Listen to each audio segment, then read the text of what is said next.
जय राधा माधव कुंज बिहारी।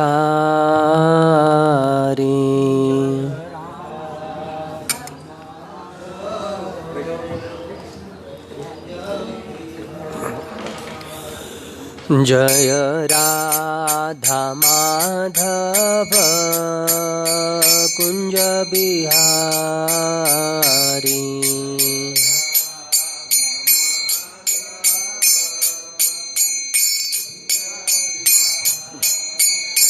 जय गोपी जन वल्लभ गिरिवरधारी।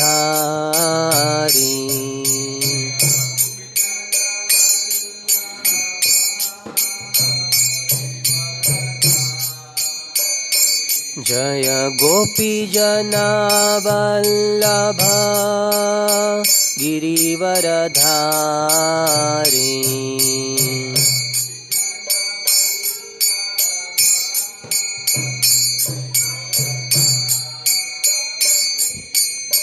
यशोदानंदन व्रज जनरंजन।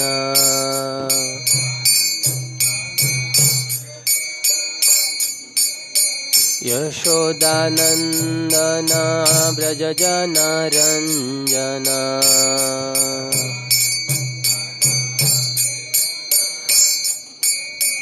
यमुना तीर वनचारी।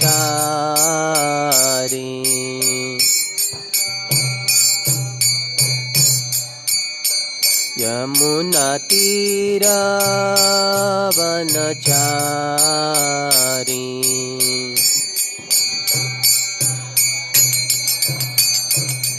जय राधा माधव कुंज बिहारी।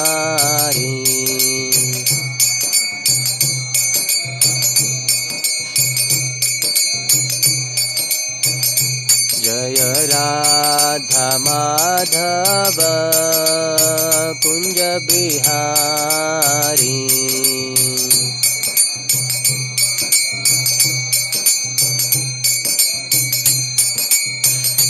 जय राधा माधव कुंज बिहारी।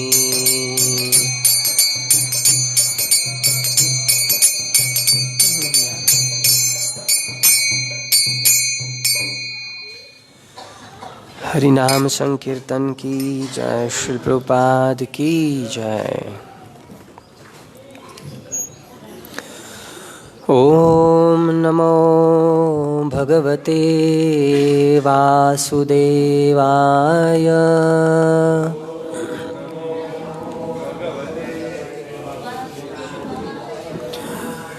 ओम नमो भगवते वासुदेवाय।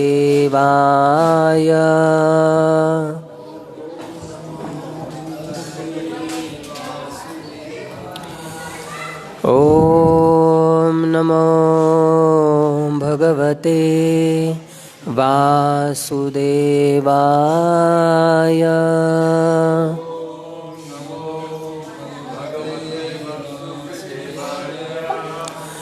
नारायणं नमस्कृत्य नरं चैव नरोत्तमं देवीं सरस्वतीं व्यासं ततो जयमुदीरये।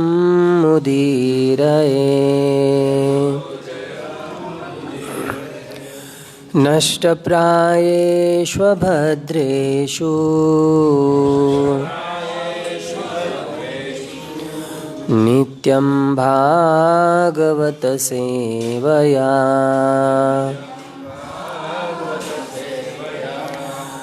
भगवत्युत्तमश्लोके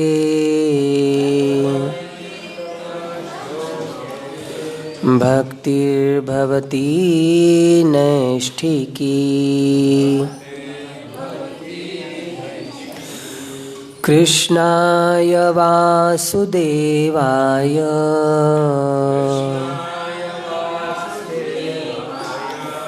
देवकी नंदनाय च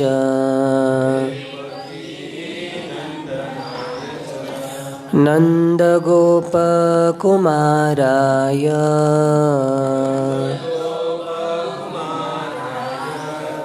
गोविन्दाय नमो नमः।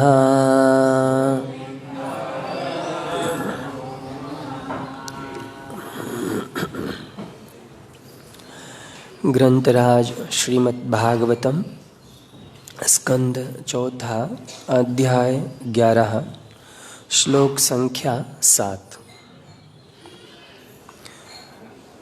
मनुः उवाच अलम वत्स अतिरोषेण तमहद्वारेण पाप्मना येन पुण्यजनान् एतान् अवधिः त्वम् अनागसः। मनुरुवाच अलं वत्सातिरोषेण तमोद्वारेण पाप्मना येन पुण्यजनानेतान् अवधिस्त्वमनागसः। मनुरुवाच अलं वत्सातिरेषेण तमोद्वारेण पाप्मना येन पुण्यजनानेतान् अवधिस्त्वमनागसः। मनुरुवाच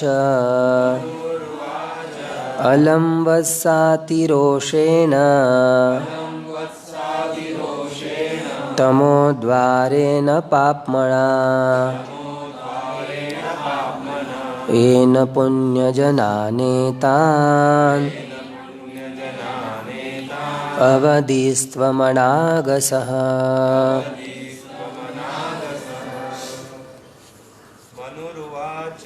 मनुरुवाच अलं वत्सातिरोषेण तमोद्वारेण पाप्मना येन पुण्यजनानेतान् अवधिस्त्वमनागसः। मनुरुवाच अलं वत्सातिरोषेण तमोद्वारेण पाप्मना येन पुण्यजनानेतान् अवधिस्त्वमनागसः। माताजी। मनुरुवाच अलं वत्सातिरोषेण तमोद्वारेण पाप्मना येन पुण्यजनानेतान् अवधिस्त्वमनागसः। मनुरुवाच अलं वत्सातिरोषेण तमोद्वारेण पाप्मना येन पुण्यजनानेतान् अवधिस्त्वमनागसः। मनुवाच, मनु ने कहा, अलम बहुत हुआ, बस, वत्स मेरे बालक, अतिरोषेण अत्यंत क्रोधपूर्वक, तमः द्वारेण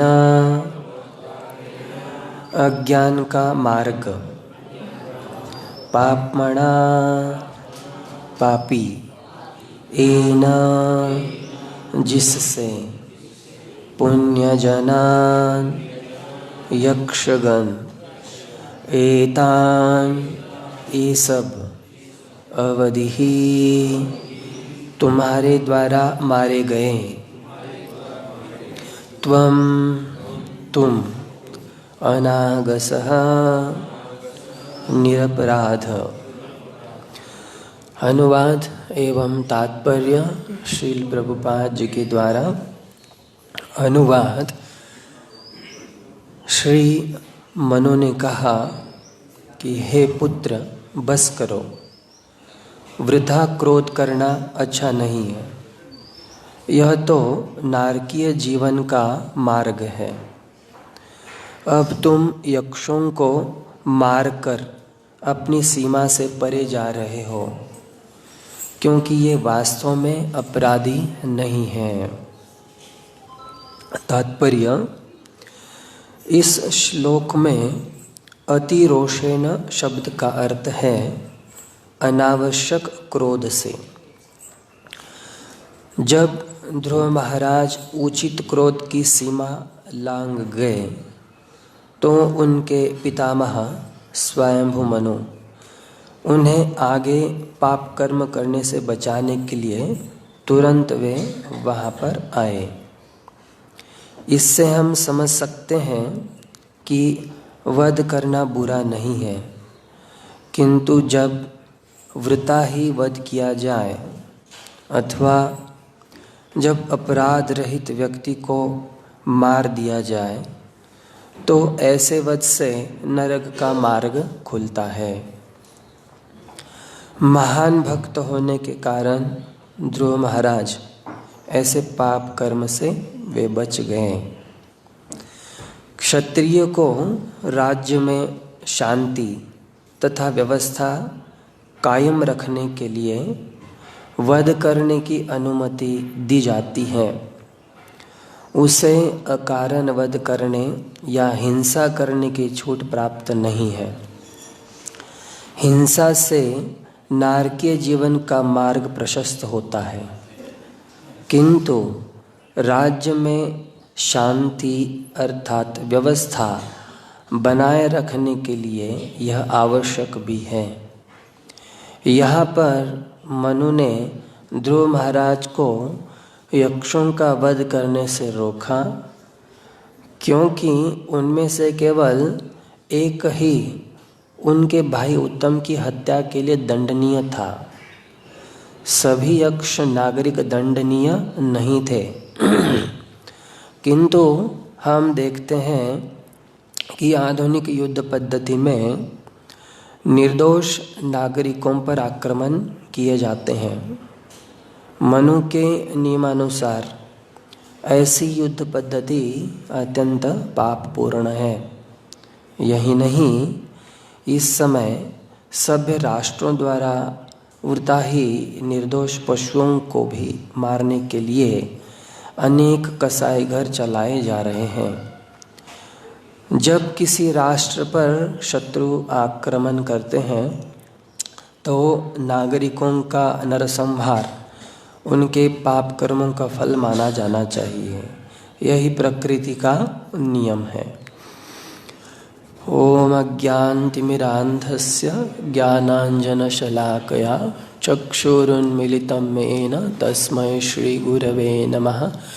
श्रीचैतन्यमनोभीष्टं स्थापितं येन भूतले स्वयं रूप कदा मह्यं ददाति स्वपदान्तिकं वन्देऽहं श्रीगुरो श्रीयुतपदकमलं श्रीगुरोन् वैष्णवांश श्रीरूपं साग्रजातं सहगणरघुनाथान्वितं तं सजीवं साद्वैतं सावधूतं परिजनसहितं कृष्णचैतन्यदेवं श्रीराधाकृष्णपादान् सहगणललिता श्रीविशाखान्वितांश नमः विष्णुपादाय कृष्णप्रेष्ठाय भूतले श्रीमते भक्तिवेदांत स्वामिनिति नामिने नमस्ते सरस्वते देवे गौरवाणी प्रचारिणे निर्विशेष शून्यवादी पाश्चात्य देशतारिणे हे कृष्णा करुणा सिंधो दीनबंधो जगत्पते गोपेश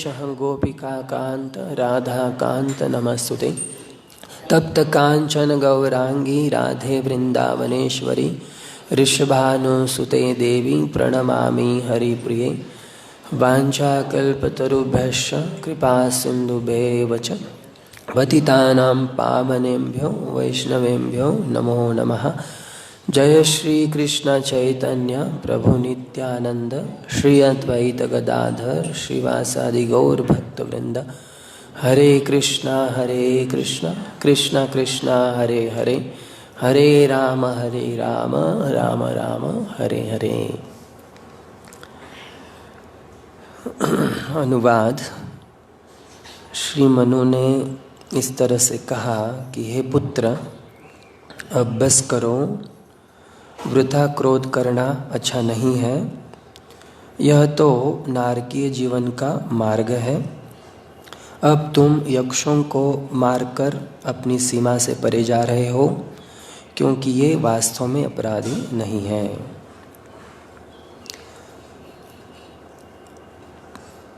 अब स्वयंभू मनु वहाँ पर जो उनके पितामह हैं, तो उन्हें पाप कर्म के मार्ग से बचाने के लिए वे वहाँ पर तुरंत आए जहाँ पर ध्रुव महाराज और यक्ष इनके साथ जो युद्ध हो रहा था,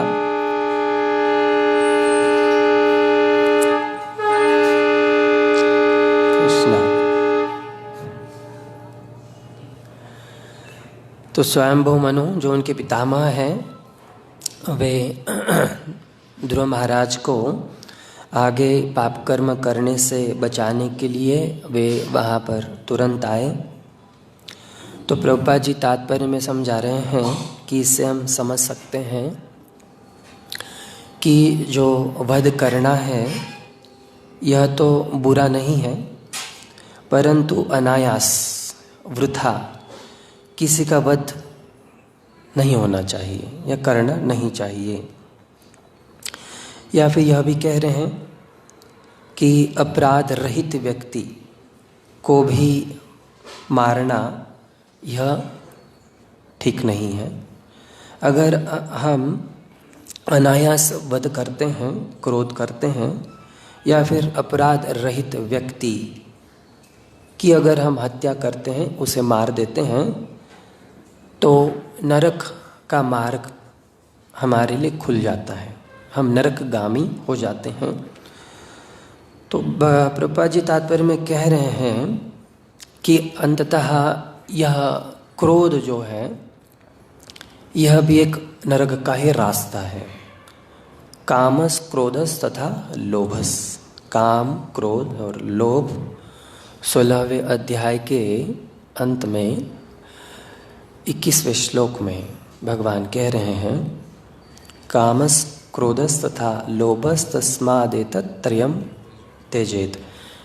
ये तीन जो रास्ते हैं, काम अर्थात इंद्रिय तृप्ति की वह सारी इच्छाएं जिसे काम कहते हैं, और क्रोध, वृथा क्रोध अर्थात जो इंद्रिय तृप्ति की जो भी इच्छाएं हैं, जिनकी पूर्ति में जब कुछ बाधाएं उत्पन्न होती हैं या उनकी पूर्तता नहीं होती है तब क्रोध होता है उत्पन्न।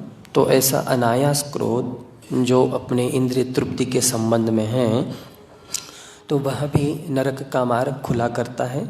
और लोभ अर्थात मोह अर्थात आसक्ति, तो इस भौतिक संसार के प्रति जो आसक्ति है संबंधों के प्रति या इस चमक ढमक इन सारी भौतिक संसारीय वस्तुओं के प्रति जो आसक्ति है, यह सारी आसक्ति भी नरक का मार्ग खुला करती है। तो इसीलिए महान भक्त होने के कारण ध्रुव महाराज ऐसे पाप कर्म से वे बच गए। तो प्रभुपाद जी यह समझा रहे हैं कि इन नरक के मार्ग से बचने के लिए अर्थात इंद्रिय तृप्ति की सारी इच्छाओं से छुटकारा पाने के लिए अनायास क्रोध वृथा क्रोध से बचने के लिए इस संसार की आसक्ति से वैराग्य उत्पन्न करने के लिए एक व्यक्ति को कृष्ण भावना भावित होना अत्यंत आवश्यक है। जब तक हम कृष्ण भावना भावित अर्थात कृष्ण भक्त नहीं होंगे तब तक हम ये जो 3 रास्ते हैं नरक ले जाने वाले, इन रास्तों से हम बच नहीं सकते। हम जैसे दूसरे अध्याय में मुनियों की बात आती है, दूसरे अध्याय के 56वें श्लोक में, जहाँ पर कहा गया है कि दुखेष्वनुद्विग्न मनः सुखेषु विगत स्पृहा वीतराग भय क्रोध स्थितधीर मुनिरुच्यते। यहाँ पर मुनियों के विषय में कहा गया है। जो मुनि का अर्थ होते हैं वे मानसिक चिंतन करते हैं, अपने तर्कों के द्वारा वे अपने मन को जो है वो इन सारी वस्तुओं से हटाने के लिए प्रयास करते हैं। जिन वस्तुओं में, जिन आसक्तियों में, जिन इंद्रिय तृप्तियों के संसाधनों में ये मन लगा हुआ है तो उन मन से वहाँ से अटके हुए मन को वो निकालने के लिए अपने मानसिक तर्क से वे चिंतन करते हैं। परंतु वास्तविक मुनि की परिभाषा श्री प्रभुपाद जी इस तात्पर्य में करते हैं कि वासुदेव सर्वमिति स महात्मा सुदुर्लभ। अर्थात वास्तविक मुनि वह है, वह सदैव भगवान के विषय में वह चिंतन करता है। अनायास ही वह चिंतन नहीं करता या अनायास ही वह अपने तर्कों का प्रयोग नहीं करता इन संसार के प्रलोभन से बचने के लिए। तो ये संसार के जो प्रलोभन हैं वे केवल भगवान के विषय में चिंतन करने से, मनन करने से इनसे मुक्त हो सकते हैं। तो इसलिए वास्तविक मुनि की परिभाषा प्रभुपाद जी करते हैं वासुदेव सर्वमिति, वासुदेव ही सब कुछ हैं। स महात्मा दुर्लभ, तो ऐसा महात्मा अत्यंत दुर्लभ होता है। तो जब तक हम कृष्ण भावना भावित नहीं होंगे तब तक इस संसार के मोह से, आसक्ति से, क्रोध से, इन सारी भौतिक इंद्रिय तृप्ति की इच्छाओं से हम बच नहीं सकते।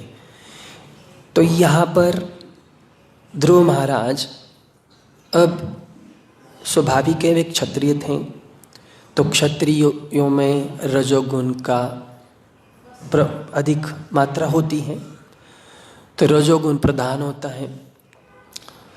तो वे अब वे सहन नहीं कर पाए कि अपने छोटे भाई की हत्या को, कि उन्होंने भाई को यक्षों ने मार दिया है, तो इसलिए वे वहाँ पर युद्ध करने के लिए चले गए।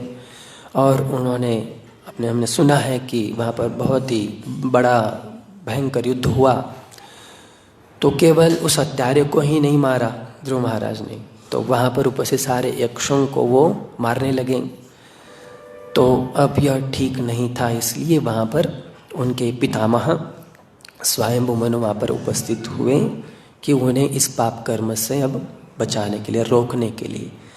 अब ऐसा पाप कर्म करने से अब रुक भी गए ध्रुव महाराज। तो अब ये रुकने का कारण था कि वे भगवान के भक्त थे। तो इसलिए यहाँ पर लिख रहे हैं कि महान भक्त होने के कारण ध्रुव महाराज ऐसे पाप कर्म से वे बच गए। अन्यथा हम सब जानते हैं कि जब भी हमें क्रोध होता है हम किसी की सुनते नहीं चाहे वो पिताजी कहें, चाहे वो गुरु कहें, चाहे कोई भी कहे, जब क्रोध आ जाता है तो हम किसी की सुनते नहीं हैं। तो इसलिए क्रोध ये बहुत ही महाभयंकर रोग है। तो इसलिए इसे बचने के लिए हमें भक्त बनना ज़रूरी है। मार्गदर्शन में भक्ति करना, शास्त्रों का अध्ययन करना यह अत्यंत आवश्यक है। तो भक्त बनने से क्या होता है, तो कैसे हम क्रोध से बच सकते हैं। तो 16वें अध्याय के श्लोक 1, 2, 3 के अंत में अक्रोध, वहाँ पर भगवान कह रहे हैं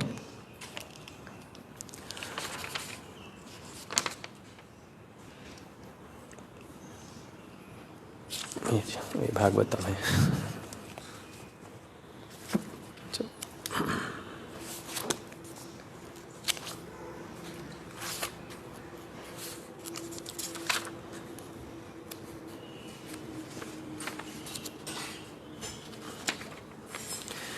जिसका शीर्षक है दैवी तथा आसुरी स्वभाव। तो यहाँ पर श्री भगवान उवाच, भगवान कह रहे हैं कि अभयम सत्व संशुद्धि ज्ञान योग व्यवस्थिति दानम दमश्च यज्ञश्च स्वाध्यायस्तप आर्जवम अहिंसा सत्यम क्रोधस त्याग शांतिरपैशुणम दया भूतेष्वलोलुप्त्वम मार्दवम हिरचापलम तेज क्षमा धृति शौचमद्रोहो नातिमानिता भवन्ति संपदम दैवीम अभिजातस्य भारतः। तो ये सारे दैवी गुणों का वर्णन कर रहे हैं, जिसमें वे अक्रोध अर्थात क्रोध नहीं करना चाहिए। जो व्यक्ति क्रोध नहीं करते वो व्यक्ति जिसमें दैवी गुण है, ऐसे हम समझ सकते हैं। तो अक्रोध का अर्थ यहाँ पर समझाते हुए कह रहे हैं कि क्रोध को रोकना। जो व्यक्ति इस नरकगामी क्रोध के रास्ते से बचना चाहता है तो उसे क्रोध को रोकना होगा। तो यदि कोई क्षुब्ध बनावे तो भी उसे सहिष्णु बने रहना चाहिए। अर्थात आपको कोई उकसाता है कुछ चीज़ करने के लिए जो आप नहीं चाहते हैं, प्रेरित करता है, आप में वो शक्ति है, सामर्थ्य है, फिर भी आप इस तरह से क्यों व्यवहार कर रहे हो, आप क्यों नहीं करते इस तरह से, तो आपको उकसाता है, करने के लिए वो मजबूर करता है, प्रेरित करता है, और आप ऐसा कार्य कर देते हैं जो आपको नहीं करना है या आपको वो उचित नहीं लग रहा है, अनुचित लगता है। तो ऐसे कार्य जो शुद्ध बनावे तो भी हमें सहिष्णु बने रहना चाहिए, हमें सहन करना चाहिए। क्यों? क्योंकि एक बार क्रोध करने पर सारा शरीर जो है वह दूषित हो जाता है। एक बार हम अगर क्रोध करते हैं तो हम अपना सारा ज्ञान खो बैठते हैं। तो इस तरह से हमारा पूरा जो शरीर है वह दूषित हो जाता है, क्योंकि इस तरह से घृणित कार्य कर बैठते हैं, फिर अंततः पछतावा हो जाता है, इसलिए दूषित हो जाता है। क्रोध रजोगुण तथा काम से उत्पन्न होता है। दूसरे अध्याय में कहा गया कामेश क्रोधेश रजोगुण समुद्भवः। तो यह जो क्रोध है इसका जो उगम स्थान, आविर्भाव जो है, हाँ, जन्म स्थान जो है वो है रजोगुण तथा काम। जो रजोगुण है और काम जो है इंद्रिय तृप्ति की इच्छाएं, इससे क्रोध उत्पन्न होता है। अतएव जो योगी है उसे क्रोध पर नियंत्रण रखना चाहिए। अपैशुनम यहाँ पर शब्द का प्रयोग हुआ है, जिसका अर्थ है कि दूसरे के दोष न निकाले। अपैशुनम का अर्थ है कि दूसरों में दोष न निकाले और व्यर्थ ही उन्हें सही न करे। और उन्हें सही भी नहीं करना चाहिए, दोष भी नहीं निकालना चाहिए अन्यों में, और उन्हें सही भी करने के लिए प्रयास नहीं करना चाहिए। हाँ, अगर आपको अधिकार दिया गया है तो ठीक है, जैसे गुरु को अधिकार है कि अपने शिष्यों को वे बतावे कि यह सही नहीं है, पर अनायास अधिकार नहीं है तो अगर हम दोष ढूंढते हैं और उसे सही करने के लिए प्रयास करते हैं तो फिर क्या हो जाता है, फिर वही क्रोध, ये भी क्रोध का उगम स्थान है। अगर अधिकार नहीं है, अगर हम किसी को समझावें तो उस व्यक्ति को क्रोध आएगा, और उस व्यक्ति को क्रोध आएगा, स्वाभाविक है हमें भी क्रोध आएगा, छोड़ो जान दो ये तो सुधरने वाला नहीं है। तो पर आपको किसने कहा है कि उसे सुधारने के लिए? संबंधों पर निर्भर करता है कि हमारा रिलेशन संबंध कैसे है, तो फिर ठीक है। एक है संबंध के अनुसार भी कभी कभी हम सुधारने के लिए प्रयास कर सकते हैं, या फिर दूसरा है अधिकार। अगर आपको अधिकार दिया गया है तो हम त्रुटियां निकाल सकते हैं, बता सकते हैं कि ऐसे करना सही नहीं है, ठीक है। और दूसरा संबंध, अगर हमारा संबंध बहुत अच्छा है, बताने से भी वो गुस्सा नहीं होते हैं, वो कहते हैं हाँ प्रभु जी मैं प्रयास करूँगा, तो ठीक है हम बता सकते हैं। पर संबंध और अधिकार नहीं है तो अगर हम कुछ समझाने के लिए प्रयास करें, दोष निकालें, सही करने के लिए प्रयास करें, तो फिर ये भी क्रोध का उगम स्थान है, जन्म स्थान है।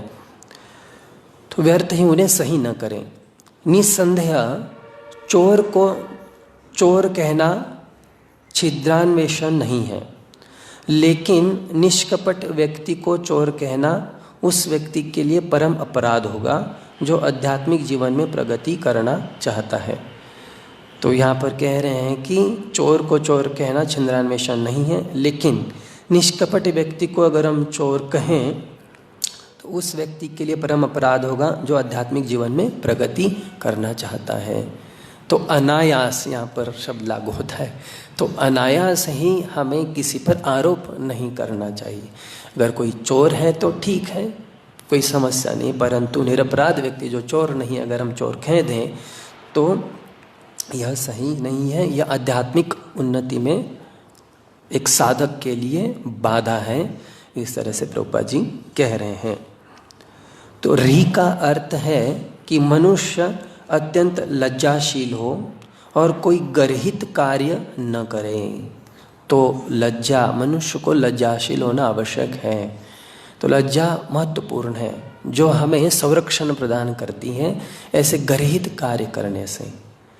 तो यह सही नहीं है, यह करना ठीक नहीं है, लोग क्या कहेंगे, तो अगर ये कैसे ही दिखेगा तो ऐसे करना उचित है या नहीं है। तो लज्जा आवश्यक है। लज्जा नहीं है तो हम कतराते नहीं कुछ करने के लिए, डरते नहीं है।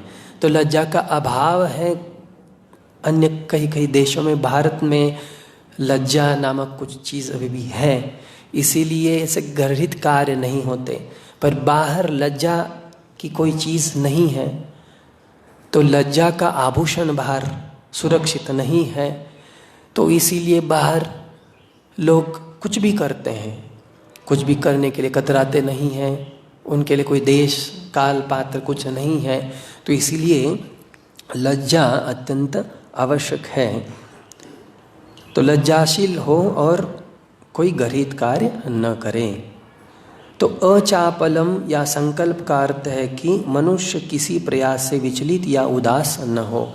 तो उसे किसी भी प्रयास से विचलित नहीं होना चाहिए या उदास न हो, अन्यथा क्रोध उत्पन्न होता है।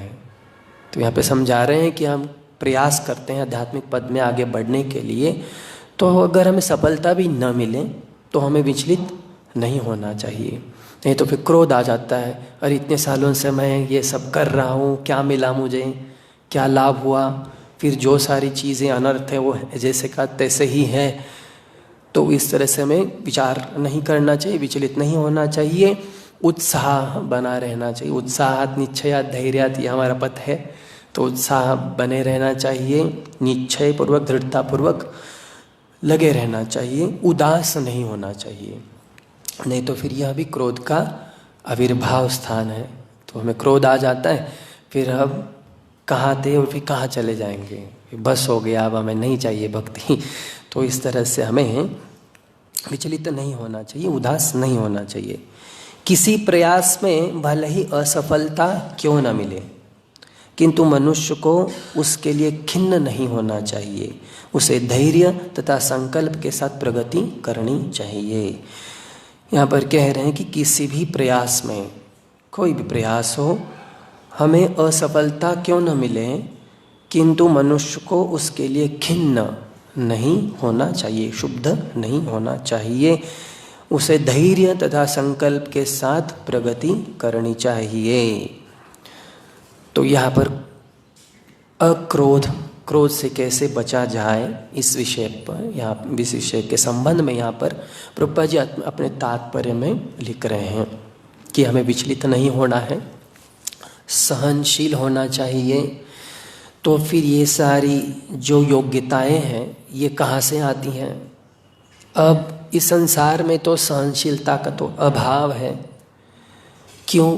किसी के पास भी सहन शक्ति नहीं है। ये संसार पूरा फास्ट फूड, सब कुछ फास्ट हो गया है, को कितना क्रोध आ जाता है। इसीलिए वो जो होटल वगैरह है वहाँ पर भी उन्हें बना के तुरंत रखना होता है, क्योंकि कोई अगर कस्टमर, ग्राहक आए कुछ मांगे, तो अगर वो कहें कि 5 मिनट रुकिए मैं तुरंत बना के दूंगा, तो वो रुकेंगे नहीं, तो तुरंत दूसरे जगह पे चले जाएंगे। तो सहन शक्ति नहीं है। तो इतना सब कुछ फास्ट हो गया है, तुरंत चाहिए, तुरंत चाहिए, सही है ना? तो अभी तुरंत नहीं मिलेगा तो फिर क्रोध आ जाएगा। फिर इस क्रोध के वश हम अनायासी ऐसे घृणित कार्यों को कर बैठेंगे। तो फिर ये सारी जो योग्यताएं हैं, जैसे सहनशील होना है, वैसे तो क्रोध न आना, मतलब पहली जो योग्यता है वो सहनशीलता है। तो सहनशीलता आने के लिए हमें क्या करना है? फिर इसी तरह से हमें सत्संग करना है। तो यही समझा रहे हैं आज के तात्पर्य में कि जब तक हम कृष्ण भावना भावित न होंगे, तब तक हम इस क्रोमस, क्रोधस तथा लोभस, इस पर विजय प्राप्त हम नहीं कर सकते। इसी अध्याय के 21वें श्लोक में यह वर्णन आता है, त्रिविधम नरकस्येदम द्वारम नाशनमात्मनः कामः क्रोधस तथा लोभस तस्मादेतत् त्रयम् त्यजेत। अर्थात इस नरक के 3 द्वार हैं। नरक जाने के लिए 3 द्वार हैं। पहला द्वार है काम, दूसरा द्वार है क्रोध तथा तीसरा द्वार है लोभ। प्रत्येक बुद्धिमान व्यक्ति को चाहिए कि उन्हें त्याग दें, क्योंकि इनसे आत्मा का पतन होता है। ये जो 3 द्वार हैं, काम, क्रोध तथा लोभ, तो यहाँ पर कह रहे हैं भगवान कि प्रत्येक बुद्धिमान व्यक्ति को चाहिए कि इन्हें त्याग दें, क्योंकि इनसे आत्मा का पतन होता है। तात्पर्य में श्री प्रभुपाद जी कहते हैं कि यहाँ पर आसुरी जीवन आरंभ होने का वर्णन हुआ है। अर्थात हम इंद्रिय तृप्ति की इच्छाओं की पूर्ति के लिए संघर्ष कर रहे हैं, और इस क्रोध रूपी और लोभ रूपी इन मुकुट को धारण करते हुए हम जीवन यापन कर रहे हैं। तो यह आसुरी जीवन आरंभ इससे हमारा होता है, आसुरी जीवन हम यापन कर रहे हैं। तो यहाँ पर आसुरी जीवन आरंभ होने का वर्णन श्री प्रभुपाद जी अपने तात्पर्य में कर रहे हैं। तो मनुष्य अपने काम को तुष्ट करना चाहता है इस संसार में, सारी प्रबल इंद्रिय तृप्ति की इच्छाओं को तुष्ट करने के लिए वह अनायास प्रयास कर रहा है, या वह चाहता है। किंतु जब उसे पूरा नहीं कर पाता, जब उन सारी इच्छाओं को पूरा नहीं कर पाता, तो उसे क्रोध तथा लोभ उत्पन्न होता है। जो बुद्धिमान मनुष्य आसुरी योनि में नहीं गिरना चाहता, यहाँ पर बुद्धिमान कौन व्यक्ति है उस विषय में कह रहे हैं कि जो बुद्धिमान व्यक्ति आसुरी योनि में नहीं गिरना चाहता, तो उसे चाहिए कि वह इन 3 शत्रुओं का परित्याग कर दें। क्यों? क्योंकि ये जो 3 शत्रु हैं वे आत्मा का हनन इस हद तक कर देते हैं कि इस भवबंधन से मुक्ति की कोई संभावना नहीं रह जाती। कि जब तक हम इन 3 द्वारों को त्यागते नहीं तब तक हम इस भवबंधन से हम छूट नहीं सकते हैं। इसलिए बुद्धिमान मनुष्य को चाहिए कि वे इसे त्याग दें, अन्यथा वह इस भवबंधन से मुक्ति की उसकी कोई संभावना नहीं है। तो फिर अब हम इसे कैसे त्याग सकते हैं? फिर प्रश्न वही पर आता है कि हमें कृष्ण भावना भावित होना चाहिए, भक्त होना चाहिए। जब तक हम भक्त नहीं बनते हैं तब तक हम इस भवबंधन से मुक्त नहीं हो सकते। तो भक्त क्यों बनना चाहिए? देखिए, भक्त वे होते हैं जो इस सारे संसार की वस्तुओं को या इस सारे संसार को वे भगवान से संबंधित ही मानते हैं। सही है, भगवान के संबंधित ही मानते हैं। इसलिए संसार में जो भी कुछ हो, चाहे वह घर हो या चाहे वो कोई भी खाद्य पदार्थ हो, इस संसार की जो भी अच्छी अच्छी वस्तुएं हो, वे भगवान से संबंधित मानते हैं। उन सारी वस्तुओं को वे भगवान की सेवा में अर्पित करते हैं, भगवान की सेवा में लगाते हैं। परंतु एक निर्विशेषवादी का जब प्रश्न उठता है तब क्या होता है? वे भगवान को निराकार मानते हैं। इसलिए वे सोचते हैं कि भगवान कुछ खाते पीते नहीं हैं। जो निराकारवादी लोग हैं वे सोचते हैं कि भगवान निर्विकार है, निर्विशेष है, तो भगवान कुछ खाते पीते नहीं है, इसलिए वे भी कुछ खाते पीते नहीं है। वे भी कुछ खाते नहीं पीते नहीं है और वो तपस्या करते रहते हैं, परंतु फिर भी इतने कठिन प्रयास से भी वे इस भवबंधन से मुक्त नहीं हो पाते। ये अंतर है। परंतु जो भक्त होते हैं वे क्या करते हैं? फिर वे सारी चीज़ें भगवान को अर्पण करते हैं, प्रसाद के रूप में बड़े अच्छे से वो प्रसाद पाते हैं, तो बहुत आनंद से वे भगवान के साथ संबंध को बनाए रखते हैं, आदान प्रदान करते हैं, सेवा करते हैं। तो ये अंतर है। तो इस तरह से एक निर्विशेषवादी और एक भक्त में अंतर है। इसलिए प्रभुपाद जी कह रहे हैं कि हमें कृष्ण भावना भावित होना चाहिए।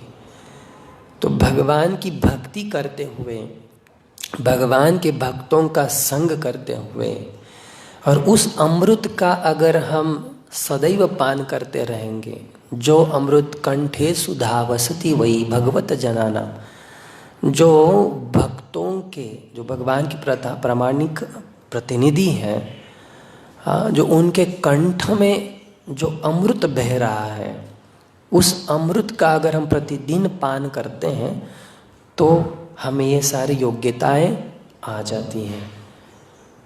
सहनशीलता, नम्रता, ये सारी योग्यता आ जाती हैं जिससे हम इन 3 द्वारों से मुक्त हो सकते हैं, 3 द्वारों से हम बच सकते हैं। तो प्रामाणिक प्रतिनिधि से सुनना बहुत आवश्यक है, तो ही ये सारी योग्यताएं हमें आएंगी, या फिर से वही होगा, हम भ्रमित हो जाएंगे। जैसे मान लीजिए भगवत गीता जो पढ़ने वाले तो बहुत सारे लोग हैं, गीता शास्त्रम इदम पुण्यम यह पठेत प्रयतः पुमान विष्णु पद्म वापनोति भय शोक आदिवर्जितः। तो पढ़ने वाले तो बहुत लोग हैं, बहुत सारे लोग हैं, पर जो प्रामाणिक पद्धति से पढ़ते हैं, प्रामाणिक प्रतिनिधि के द्वारा अगर श्रवण करते हैं तो उसे विष्णु पद्म वापनोति, भगवान के चरण कमलों की प्राप्ति होती है। अन्यथा अगर हम प्रामाणिक स्रोत से नहीं पढ़ते तो हमें बस भौतिक लाभ होगा, भय शोक से मुक्त हो जाएंगे, पर भगवान के चरण कमलों की प्राप्ति नहीं होगी। तो गीता में अमृत है, ऐसे शंकराचार्य कहते हैं। गीता में भी अमृत है, परंतु उस अमृत को पाने के लिए प्रामाणिक प्रतिनिधि से सुनना आवश्यक है। अगर हम स्वयं पढ़ते रहेंगे तो हम संसार में देखते हैं भगवत गीता लोग पढ़ते हैं, परंतु सब लोगों का निष्कर्ष अलग अलग हो जाता है। कुछ लोग भगवान श्री कृष्ण को ही भगवत गीता से दूर कर देते हैं, कुछ भगवान श्री कृष्ण के भीतर जो व्यक्ति हैं वे परमेश्वर हैं कहते हैं, कोई भगवान को निराकार कहते हैं, कोई भगवान को एक सामान्य व्यक्ति कहते हैं। इस तरह से वे दिग्भ्रमित हो जाते हैं। इसका अर्थ है भगवत गीता में अमृत है, परंतु इस विधि से हम उस अमृत को प्राप्त नहीं कर सकते। तो फिर से वही कामस क्रोधस तथा लोभस इस द्वार में हम गिरते चले जाएंगे, फिर से मुक्त भव बंधन से मुक्तता नहीं होंगी।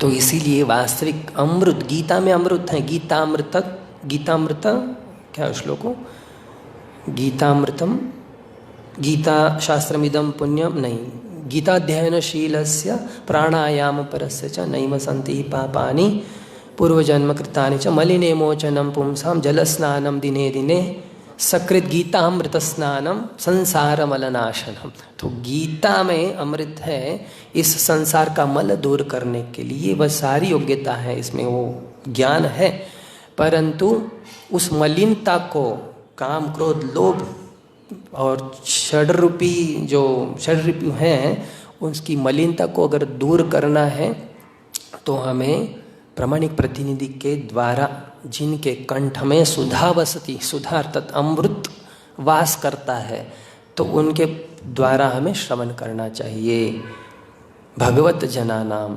तो ही हम उस वास्तविक अमृत को प्राप्त कर सकते हैं जिससे ये सारी योग्यताएं आ सकती हैं। कौन सी योग्यता है? जो एक मुनि, वास्तविक मुनि महात्मा में होनी चाहिए। वासुदेव सर्वमिति स महात्मा सुदुर्लभ, और ऐसा जो महात्मा है वो अत्यंत दुर्लभ होता है संसार में। तो बस ये चीज़ें करने से हम इस क्रोध रूपी द्वार से बच सकते हैं। जैसे यहाँ पर ध्रुव महाराज बच रहे हैं, बच गए, तो इसी तरह से आगे फिर प्रभुपाद जी कह रहे हैं कि क्षत्रियों को राज्य में शांति तथा व्यवस्था कायम रखने के लिए वध करने की अनुमति दी जाती है। उसे अकारण वध करने या हिंसा करने की छूट प्राप्त नहीं है। अकारण वध, हिंसा हमें नहीं करनी चाहिए। हिंसा से नारकीय जीवन का मार्ग प्रशस्त होता है। हिंसा करते हैं तो नारकीय जीवन का मार्ग प्रशस्त होता है, किंतु राज्य में शांति व्यवस्था बनाए रखने के लिए यह आवश्यक भी है। यहाँ पर मनु ने ध्रुव महाराज को यक्षों का वध करने से रोका, क्योंकि उनमें से केवल एक ही उनके भाई उत्तम की हत्या के लिए दंडनीय था। सभी यक्ष नागरिक दंडनीय नहीं थे, केवल एक व्यक्ति था। किंतु हम इस संसार में आधुनिक युग पद्धति युग में देखते हैं कि यहाँ पर निर्दोष नागरिकों पर आक्रमण किए जाते हैं। इस समय सभ्य राष्ट्रों द्वारा वृथाही निर्दोष पशुओं को मारने के लिए अनेक कसाई घर भी चलाए जा रहे हैं। जब किसी राष्ट्र पर शत्रु आक्रमण करते हैं तो नागरिकों का नरसंहार उनके पाप कर्मों का फल माना जाना चाहिए। यही प्रकृति का नियम है। तो इस संसार में भी अब ऐसे ही हो रहा है कि अनेक सारे युद्ध हो जाते हैं, अनायास ही नागरिकों पर नरसंहार हो जाता है। तो आधुनिक विज्ञान के द्वारा अलग अलग तरीके से युद्ध होते हैं, तो अनेक नरसंहार होते हैं। तो प्रभुपाद जी यह कहकर अपने तात्पर्य को विराम दे रहे हैं कि हमें यह समझना चाहिए कि हमारा वह पाप कर्मों का फल है। तो ऐसे ही हम समझ सकते हैं, ऐसे कहकर विराम दे रहे हैं। यही प्रकृति का भी नियम है। हरे कृष्णा कृष्णा कृष्णा हरे हरे, हरे राम राम राम हरे हरे। किसी का कोई प्रश्न, टीका टिप्पणी?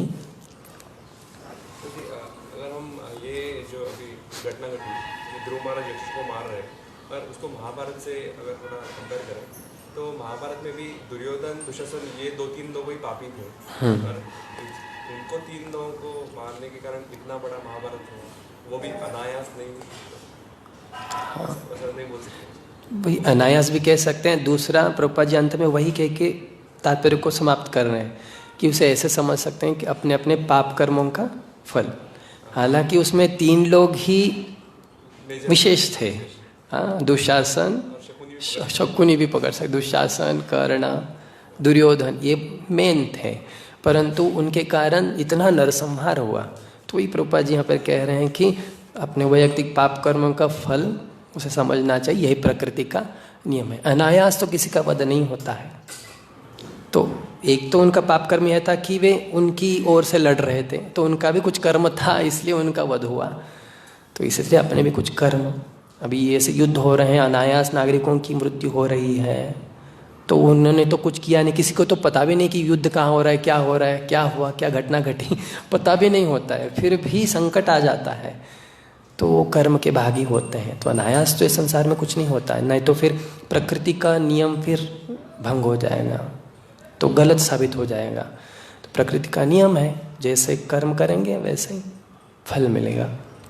मतलब यक्षों का वध भी मतलब वैसे हम बोल सकते था, हैं वो भी हाँ कर्म के हिसाब से उनको भी दंड मिला होगा, परंतु अब अधिक नहीं। इसलिए वहाँ पर अच्छा नहीं एक भक्त के लिए कि अनायास ही इसे करें। अब अभक्त कुछ कर रहे हैं तो सही है, ठीक है, पर ध्रुव महाराज तो एक भक्त हैं, इसलिए स्वामी प्रभु ने समझाने के लिए आए कि नहीं, ये भक्त के लिए शोभा नहीं देता है, अच्छा नहीं है कि इतना नरसंहार करें, यक्षों का वध करें। तो यस, आपने कहा कि हमारा अगर किसी के साथ संबंध घनिष्ठ नहीं है तो हमें उसको समझाना नहीं चाहिए, क्योंकि उससे क्रोध उत्पन्न होता है। तो यदि हमको किसी को समझाना नहीं है, परंतु उसकी वजह से अगर हमें असुविधा हो रही है तो हमें उसे सहन करना है कि उसको। नहीं, हमने कहा कि पहले संबंध अच्छा है तो समझा सकते हैं, संबंध अच्छा नहीं है तो आपको नहीं समझाना है, आप अपने जो अधिकारी हैं तो उनको कहना है, तो वो उन्हें कहेंगे, लेकिन आप नहीं कहना है। फिर से आपका संबंध पहले से ठीक नहीं है और भी ठीक, वो भी बहुत बिगड़ता चला जाएगा। पहले तो बस मुख तो कम से कम देख रहे थे, दर्शन तो कर रहे थे, बाद में ऐसे होगा समझाने के लिए जाएंगे तो दर्शन भी करना दुर्लभ हो जाएगा। तो इसीलिए आपको वरिष्ठों को कहना है। तो वरिष्ठ, हाँ, आपको नहीं समझाना है तो फिर वो बहुत बड़ा संग्राम हो जाएगा। तो इसलिए वरिष्ठों को बताना है। हरे कृष्णा कृष्णा कृष्णा हरे हरे, हरे राम राम राम हरे हरे। ग्रंथराज श्रीमद् भागवतम की जय, श्री प्रभुपाद की जय।